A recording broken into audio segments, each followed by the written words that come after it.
Hi, everyone, and welcome to the show. It's so good to have you join me.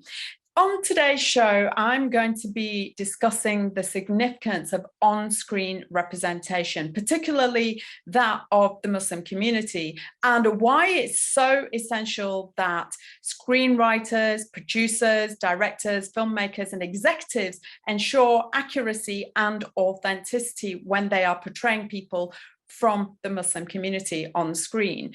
My guest is really passionate about this, to the point where he's got into action about it. However, I'll be sharing more about him straight after this.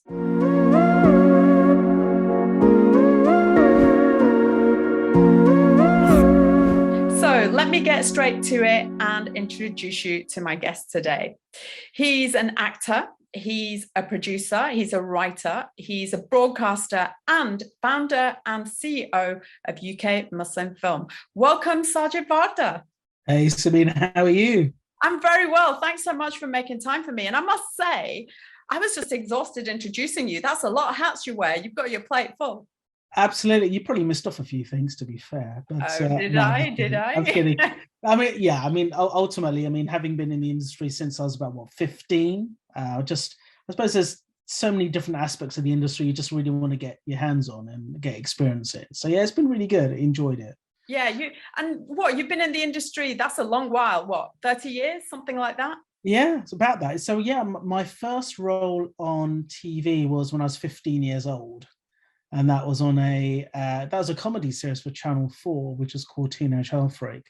So that was probably the first time that was mainstream TV. So there was no kind of easing my way into it. That was the first thing that I did.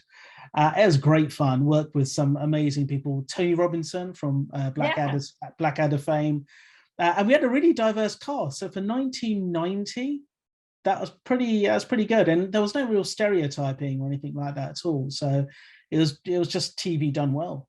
Well, that at the time, that was quite unusual then, because obviously over the years, things have progressed and people have become more vocal about representation on screen.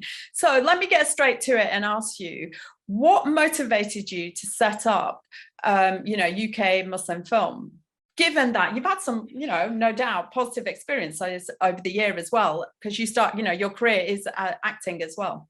Absolutely. So yeah, I started really, as a singer, having joined a boys' choir when I was very young, had done some theatre, kind of local theatre where I lived, and then progressed to TV, which was really enjoyable. Really loved it. It's very addictive. However, I think what I was finding over the years was that a lot of parts we would get, and there were very few parts at the time. And there were a very handful of minority ethnic actors in the industry at that point as well. Very few Asians or South Asians. So I was probably one of a very few around in kind of the late 80s, early 90s. But what we're finding is that everything was kind of very much race-based, and you'd have those roles on TV, which were very much the what would I say? Those taxi driver stroke shopkeeper type roles, but nothing ever too fantastic or big. And then when you got to 9/11, what you found is everything kind of changed, where there were kind of more roles coming up for minority ethnics and perhaps for South Asians. But you're finding that the kind of roles that are coming up were very much steeped in stereotypes. And then after 9/11, it just got progressively worse. So you had those four key tropes, which are around Muslims being terrorists, Islam being a threat to the West, Muslim women are oppressed, and Muslim men are misogynists. And it's just continued, it's just spiraled. And then watching TV and film, I've always been an avid watcher of TV and film since I was very young. I think my first film I saw in the cinema was Gandhi, and I must have been about 8 years old. I think I was a bit young for that, but it was a great experience. But what I was finding is that stories were, when they were steeped in, I suppose, when they were themed around Muslims and Islam, were always negative. And for me, watching it was always frustrating, because it was, hold on, but there are so many good Muslims around and we don't do the kind of things that they are saying that we do. And if you compare the number of so-called attacks being committed or perpetrated by Muslims, it's a very small amount. There are many more people who die from falling off ladders. But again, we've just been demonized. our lived experiences weren't being reflected, and you just feel a disconnect. You just feel that you're not welcome, you're not wanted, and no one really is getting to see the real story about Muslims and our beautiful faith and our community. Do you know what's interesting about what you've said is the demonization, the thing, and, you know, especially after 9/11, things getting progressively worse for Muslims, not just on screen, but in society as well. And what's interesting around that is that if you look globally, there's conflicts going on and issues going around everywhere across different faith groups, not just, you know, the Muslim communities. So it was interesting for me, a bit like you at the time, looking at, you know, how the Muslim community was being portrayed and thinking, well, hold on a minute, that is massively negative overrepresentation of the Muslim community. So is that what pushed you to start up the UK Muslim film? And why, you know, why did you set it up, and what do you hope to achieve through it? So I think that has several answers, and I think I was deeply influenced by my mum and dad, especially my father, who was very political. And when he came to this country in the early 60s. May I ask what your heritage is? Yeah, so my mother is originally from Kenya, my father's from Tanzania, and I was born and raised here in the UK. So yeah, I was always very influenced by my father, who was very politically astute. He himself was very much campaigning against a kind of narrative at the time, which is very anti-immigrant. When he'll be saying that when he went to maybe even rent accommodation, you'd have those signs in windows, which is like no blacks, no Irish, and no dogs. And that was the kind of atmosphere that they came into. Obviously, there were some lovely people as well who were very welcoming, but there was obviously a lot of people who were very afraid of who these people were coming to this country, and almost feeling that they were taking over. So he was very vocal. He would be writing letters all the time. And for him, it was about justice. He wanted to see an equal society, a fairer society for people of all faiths and beliefs. And for me, I would just see him all the time, just on a typewriter, typing away. And obviously, you know, we make a mistake on a typewriter, Tipex comes out, right? Whereas now, when we type stuff, is so much easier. But I could see pages and pages of letters being typed out, which had taken best part of half a day. And I was always wondering why. And he was always collecting articles from newspapers and, you know, creating these scrapbooks, which, you know, featured all the kind of big stories that were going on at the time. And I was just taken by that. And then naturally, as I was growing up, I encountered racism as well. I was born and raised in a town, beautiful town, Southend-on-Sea, but there were, very, very few foreign families and very few Asian families at the time. And of course, because when people don't know about community, or they've never encountered a minority ethnic group or community, then there's obviously that fear. And there was racism, and that's something that I had to battle through for many, many years. And then what I found is that in film and TV, there were some wonderful experiences, but at the same time, there were some experiences that made me scratch my head, especially when people would be writing things which really didn't reflect you. And it was coming not from your point of view, but someone else's point of view who was not part of the community. And for me, I was always wondering, how can someone write about a community that they know nothing about? And it's obviously coming from their perspective. Then I would say that kind of fast forward to about 2015, and I came back into film and TV after a very, very long time, where I had auditioned for a short film, short comedy. It's quite random, out the blue. And it was a really lovely story about a Jewish butcher who is brilliant. He kind of does something which wasn't his fault. He gets sacked, and then he's desperately trying to find another job. He then almost gives up until he finds an advert in the paper for a halal butcher. So he actually goes for the job interview, but pretends he's a Muslim. And I got a role in that, and I was so excited. And I loved the script, I loved the director. And then I came on board as an exec producer. And I just saw how wonderfully written the script was, but how well that the director and writer Lewis Rose had written this wonderful piece, which wasn't stereotyping. It was just showing how two communities just get along together. And that's what I really loved about it. And then the moment that I realized that you can achieve change was when he went to the premiere of The Chop. And this was back in, I think, November 2015, I believe it was. And this is where this is for the Jewish Film Festival. So when we arrived, it was just a few of us who are Muslim and just this huge crowd of people who are from the Jewish community. You could feel there's a kind of this air of apprehension. It wasn't a kind of an issue of, I don't like you, but it was very much, I don't know you. And I think there was almost that apprehension about wanting to kind of come and chat. So, I mean, for us, we just chat to everyone and anyone. It's not an issue. But after the screening and the Q&A, and something funny happened at the Q&A, but I can talk about that later. But when after that happened, what we found is that because the Q&A was so funny and it was so unexpected, that the people were just in fits of laughter and were clapping really, really loudly over something that I did during that Q&A. And then as we came out, the atmosphere changed. People coming up to us, hugging us, talking to us, joking with us, just wanting to get to know us. And I just felt that just through that one small event, that such a connection was made and bridges were being built. So for me, it was, look, once you get to know and understand people, that fear, irrational fear, just goes away. And I think that was the important thing about UK Muslim film, is about challenging those negative stereotypes that we often see on TV and screen, and in other forms as well, and saying that, look, this is harmful. When you other a community through your shows, whether it's TV, film, radio, podcast, wherever it may be, you are creating real world impact on them on the street. So you can link, even comments made by politicians have a real world impact on the community. As we've seen comments made by our wonderful Prime Minister around the Black community and Muslims as well. It led to hate crimes. It led to Islamophobia. People who were arrested were quoting the words used by Boris Johnson, as well as, I suppose, his article.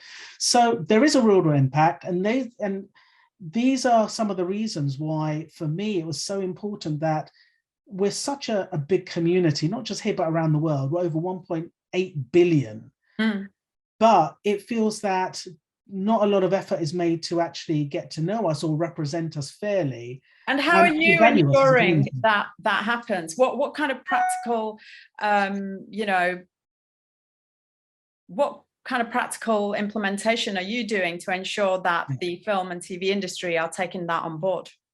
So there's several fronts here. So the first is about how do we address the industry? So addressing the industry is very much about talking to them and saying, look, there is a real world impact with what you do in terms of when you're writing, when you are creating these projects, you're developing them, whose voice is it? If you're talking about community, then surely you need to have someone from that community who is part of that process. So you need to have more representation in the writer's room.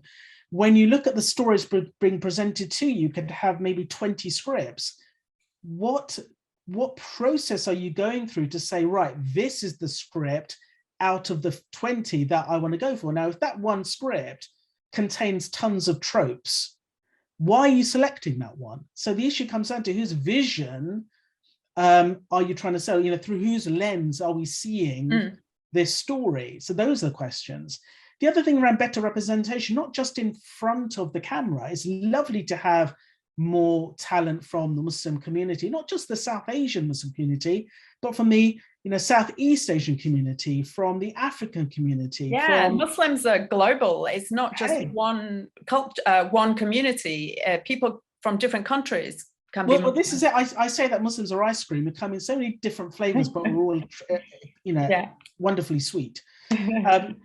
And that's what we should be doing, is it needs to be reflected in front of camera, but behind camera, throughout production, whether it's producing or directing or in the writer's room, the commissioning editors, the executives, it's about who are the people responsible and having more Muslim representation there, so that when these projects do come up, it goes through a very fair process of saying, right, are we reflecting this community well, or are we actually othering this community through this particular project or the way that they are being depicted in the script? So that's part of it.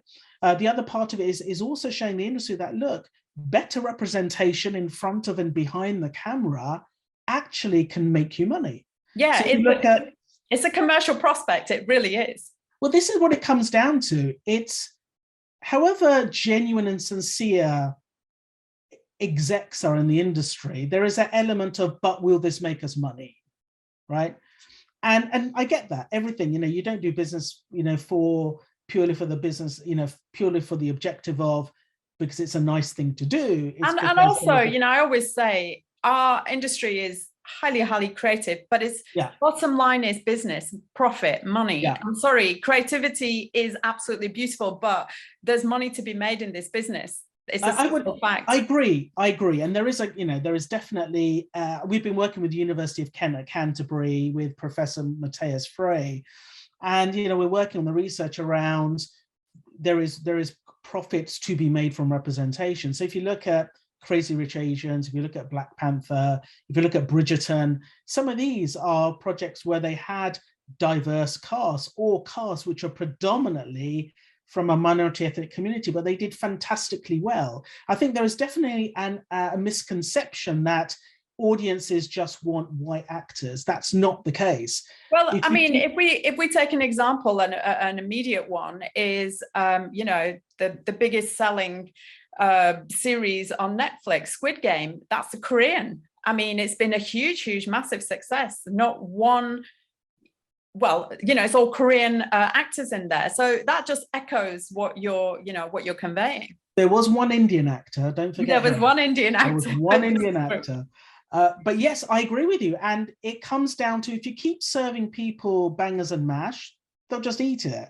When you maybe present them with sushi or something a bit different, they'll say, "Oh, this is kind of nice." So it's about, it's about changing the habits, and that will only come through giving people diverse diverse productions as well. And there's definitely a case to be made there. I think the other thing is around supporting creatives. So the other big thing that we're doing is helping Muslim creatives who may have some experience in the industry or maybe aspiring to get into the industry, and helping to connect them with the industry. Because we're hearing from the industry who are also saying, we don't know where your creatives are, or we don't know how to talk to them. I'm thinking, what do you mean you don't know how to talk to them? It's it's not as if you've gone to a foreign land and you're trying to communicate through sign language or a different language. It's not difficult, but you're not letting them in the door. You're kind of looking at them through the peephole and saying, what can I do for you? So is UK Muslim Film coordinating that, facilitating that? Yeah, absolutely. So that's a big part of what we're doing. So we've been we're collaborating with, so our biggest supporter and partner is the BFI, who've been extremely helpful and supportive and amazing. Kudos to Jen Smith, who's the head of inclusion. She's really pushing the diversity agenda forward, which is really great. She's done some amazing work. She really has, her and the inclusion team, Ben Roberts, and the entire organization there. So we're working with them closely. We've got other collaborations with other third parties as well, which we're building at the moment, where the execs are going to open the doors and say, right, we want to meet you. So this is the other thing. We've got the film fund that we're going to be announcing early in the new year. So what's that? Can you just quickly give an overview of what that is and how people can access it? Yeah, sure. So we're kind of finessing the details at the moment. What we like to do is have a pot or pots of money where people can send through a short form script. It could be animation, it could be factual fiction. And then that will around be Muslim storytelling only. It doesn't have to be, not at all. But we want to open it. So if you're a Muslim creative, then it can be about anything. If you're somebody who's of any other faith or background, then themed around Muslims in the Sun would be great, because I think that is a wonderful way for them to be able to learn about our community and the faith. But it's open to everyone, and I think we just have to make that quite fair. So yes, that's kind of where we're at with that. And I understand you have you've set up a Muslim International Film Festival. Yeah, that's right. So again, we were due to have that last year, and we were planning that at the beginning of 2020. And then we had COVID, so we had to delay those plans. So we are looking to announce the launch of that very shortly, which will be next year, the year to come, 2022. And then we'll be having that in the heart of London, inshallah. So yeah, we're looking forward to that. We're just at the moment, again, finessing what that will look like over how many days, and also in terms of the collaborations as well, that we're speaking to various third parties as well, who would love to be involved, because I think this is definitely a first, and something which is really needed, which is having mainstream audiences being able to look at the creative achievements of Muslims from around the world. It doesn't have to be themed around Muslims and Islam, again, but it's about, you know, the wonderful things that we have done as a community. And also it's a way to promote and get more visible Muslim talent, whether or not they write about the Muslim community. You know, it sounds wonderful. I hope I get my invite. I might come and do some filming behind the scenes, if that's that'd be lovely. Absolutely, because what we want to do is those who have been shortlisted for the Film Fund and are awarded, you know, that funding for their project, we would love to show that the opening and closing of the festival. So we want to give them a major platform to be able to promote themselves. Because if, you know, my intent, because I don't know how long I'm around for, but my intent is just to make sure that we can get as many creatives through the process, fast track them into the industry as possible, to give them the, you know, the shot of a career, whatever aspect of production it may be in. But also for the film industry to understand and recognize that don't miss a trick, because there's money to be made, and there's some wonderful talent out there who, you know, with given a chance, can make something, you know, truly amazing. But you've got to give them a chance. You've got to let them in. Absolutely. And the thing is, you know, the more communities you access the TV and film industry, the more diverse storytelling, more interesting storytelling, different perspectives. You know, there's a whole opportunity here for the TV and film industry to move the whole diversity agenda forward in a very rapid way. I think it's awesome what you're doing. I really do. And I will add a link to your website to the description below this interview. Is there a particular page where people can go to get, you know, if there's any potential opportunities? Yeah. So yeah, I mean, so just one thing I needed to mention is that the other part of what we do as UK Muslim Film is the consulting side. So we've already been working since we launched, just April of this year. So it wasn't that long ago, but we've already been working on several productions for TV and film. And what we've been doing is helping either through the development phase, or when, for example, they may have a script which has maybe a Muslim character or has something to do with Islam in there, and we've been involved with advising on that to make sure that it's not something which is going to upset or offend, or it's just make sure it's authentic. And I think that's the main thing, is about authenticity. Yeah, and accuracy. Yeah, I think, you know, everyone has probably watched the wonderful film, I love it, is Robin Hood, Prince of Thieves, with Kevin Costner and Morgan Freeman. And there's a scene in there, obviously, when Morgan Freeman is praying, is doing a salah, and it's just so inaccurate. And everyone watches, I think, oh my goodness, what they're doing. Yeah. So we've been involved with, you know, a drama series where we've got all of these people who are doing the salah in a hall. And most of them weren't even Muslims. I was there teaching them how to do the salah. So salah, for people who may not understand, is prayer. The prayer, yeah, the Muslim prayer. So things like that. And for them, for the production, for the writers and the producers and the directors, it was so important to get that right. We said, you know what, for us, it's really personally, it is important, because we want to value and we want to respect your faith and community. So yeah, consulting is a big thing for what we do at the moment. There are quite a few active projects we're working on at the moment. And in terms of the website, yes, ukmuslimfilm.org.